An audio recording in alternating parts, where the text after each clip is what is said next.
Good morning. I'm Reverend Sarah Schlieckert, and I'm honored to continue my video blogs with you as we prepare for the annual conference session of the Baltimore-Washington Conference. I wanted to follow up on my last video where I shared with you some of the ways that what we mean when we say annual conference. And I shared that there are two ways that we talk about the annual conference. We talk about the annual conference as an organizational unit, and there are a number of different ways that we could even describe that. We also talk about the annual conference as an event, and that's what I want to talk about today. The annual conference session, the Baltimore-Washington Conference session for 2019 will happen next week, May 29th through June 1st.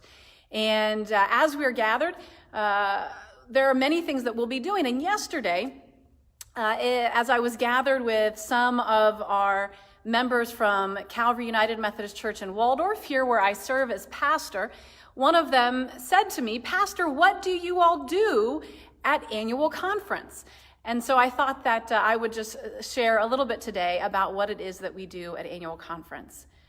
Now, one of the first things to know about annual conference is that it's really related to the very way in which we do church as United Methodist.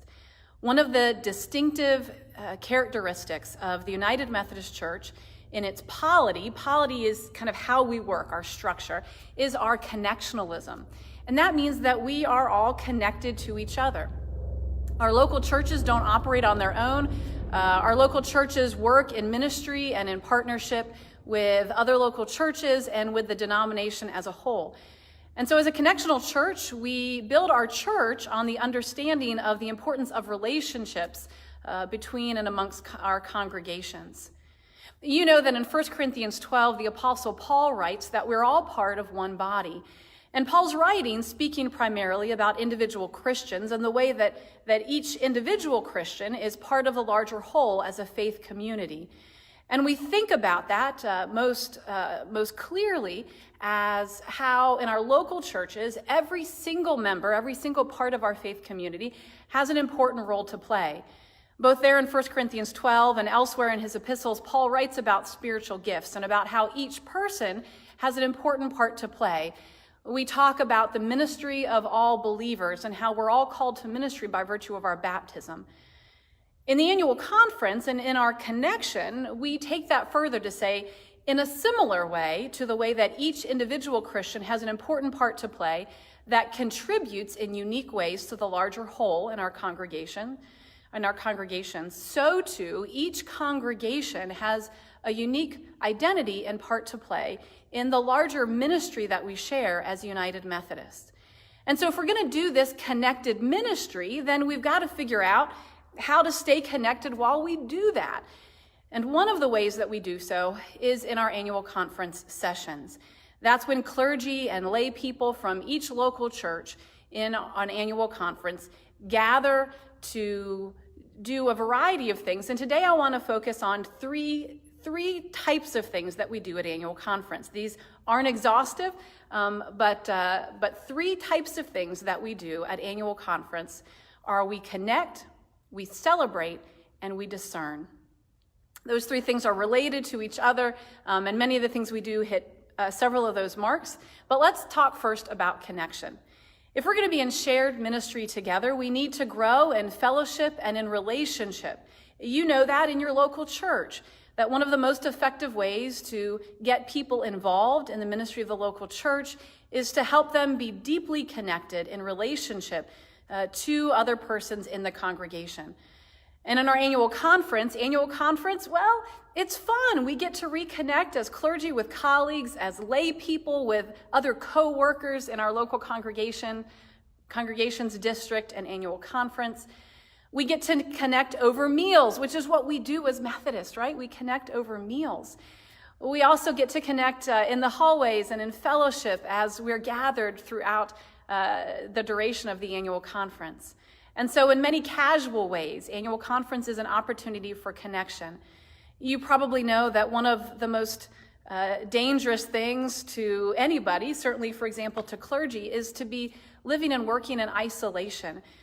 As we're created in the image of God that exists in Father, Son, and Holy Spirit, we are created for relationship. And so at annual conference, we have the opportunity to be able to grow and deepen our authentic relationships with each other.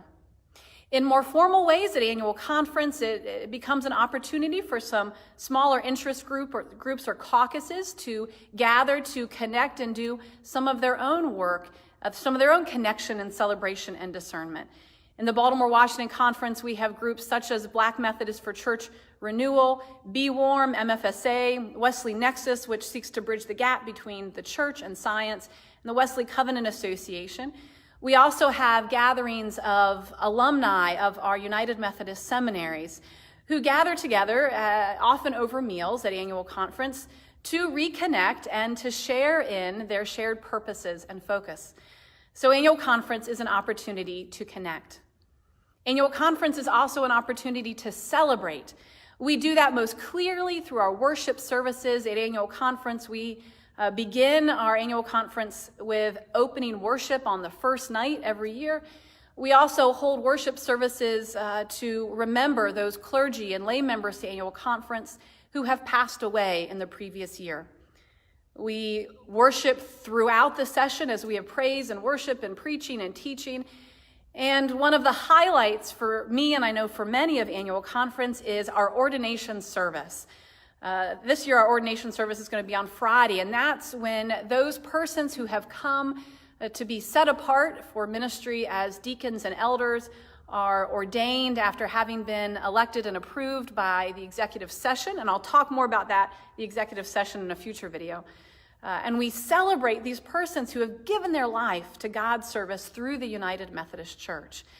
So those are some of the ways that we celebrate formally through worship. But we also celebrate throughout the annual conference session. We celebrate the ministries that have been happening in our local churches as we hear reports from our administrative and program ministries, from our districts, and from all of our various ministry outposts in our local churches. Annual conference is an opportunity to also celebrate those persons or congregations who have particularly excelled in their field of ministry over the past year. And so at annual conference, we present awards to those particularly noteworthy servants of Christ. Annual conference is a way then, as we celebrate, that we also learn and seek to grow in ministry in our local churches. Let me give you an example of how I was reminded of that this past week. Last week, I was having coffee with a clergy colleague at a non-denominational church that's near our congregation here in Waldorf that uses some of our space. And he was talking about his congregation's work with a couple of persons in our community who are seeking, have been working to come out of homelessness, and he talked about their work as a congregation to help get identification cards for those persons and some of the challenges that they had faced and some of the questions they had. And as he spoke, I remembered a presentation that I heard at annual conference. It had filed it away in the back of my mind, but I remembered that one of our congregations in Washington, D.C., Foundry United Methodist Church, had an ID ministry. And I got excited. I wouldn't have known about that ministry if it hadn't been for annual conference and for the way that we have the chance to celebrate ministries not only as an annual conference, but also in our local churches. And so I got to reach out to the folks who lead that ministry. And so myself and my colleague are going to be visiting and meeting with them to learn more about how we can do, or maybe learn about whether that might be something that God is calling us to be part of in this community. So even as we celebrate through worship and through the reports and presentations, we have an opportunity to learn and grow. So we connect, we celebrate, and then third, one of the main things that we do at annual conference is to discern. Now, some people may think that the only thing we do at annual conference is to discern, to vote, and to make decisions. That's just one piece. And in a future video, I'll go through our schedule for this year's annual conference session and talk about how we'll be using our time during those 4 days of annual conference. But discernment is clearly one of the important things that we do. Discernment covers the work that we do on a regular basis. During annual conference, each year we hear reports from from our administrative and program ministries. Things like hearing updates from our finance folks who not only present the budget for the coming year, but they share with us the financial health of our annual conference. Annual conference is where we hear reports from our pensions and health folks. Annual conference is when we hear reports from our program ministries to hear what has been happening over the past year, how that's gone, and what their vision and priorities are for the coming year. And together, we not only hear this information, but we often have to vote to approve some of these pieces, to discuss and to vote on the budget for the coming year, to decide as an annual conference how we're going to dedicate our funds and our resources to support our missional priorities. At annual conference, we hear from our bishop who shares with us her discernment and her work throughout the past year and where she sees God calling us as we move into the coming year. Annual conference is also a time in our discernment where we receive petitions and legislations from clergy and laypersons who bring particular pieces with particular focuses for the annual conference to vote on. Our annual conference is made up of equal numbers of clergy and laity, and so when we vote, we bring together the shared wisdom and the guidance of the Holy Spirit.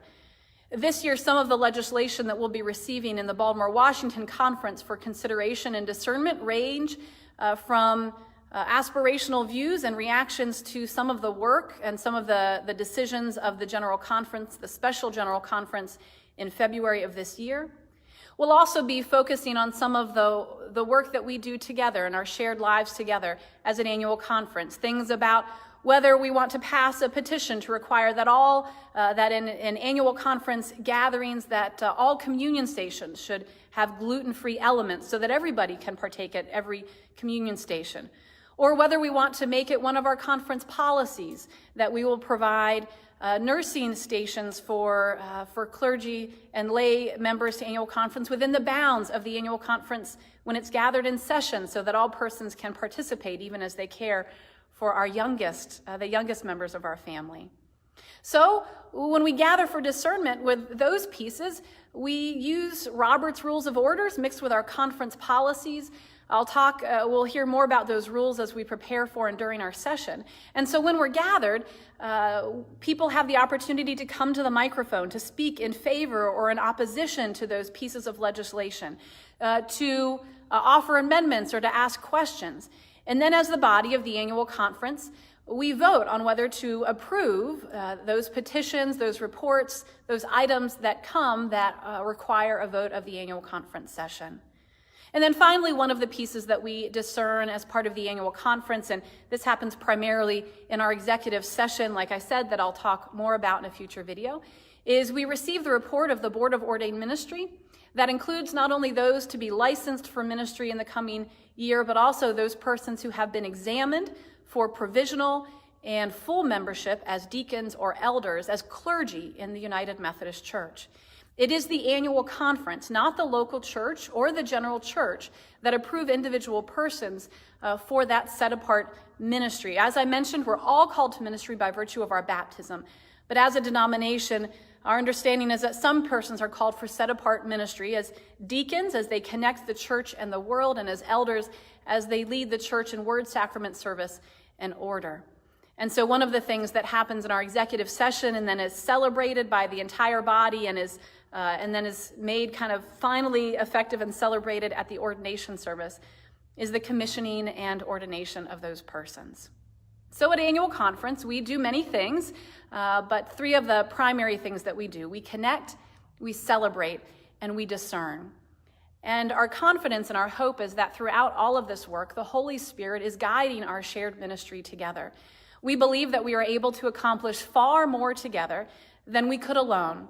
And so as we come as part of a church that is connectional, that is defined by our ability to work together across a great range of differences, as we do the hard and sometimes painful work of trying to work together across differences, as we gather this year at the Baltimore-Washington Conference in our annual conference session, our theme will be United to Love.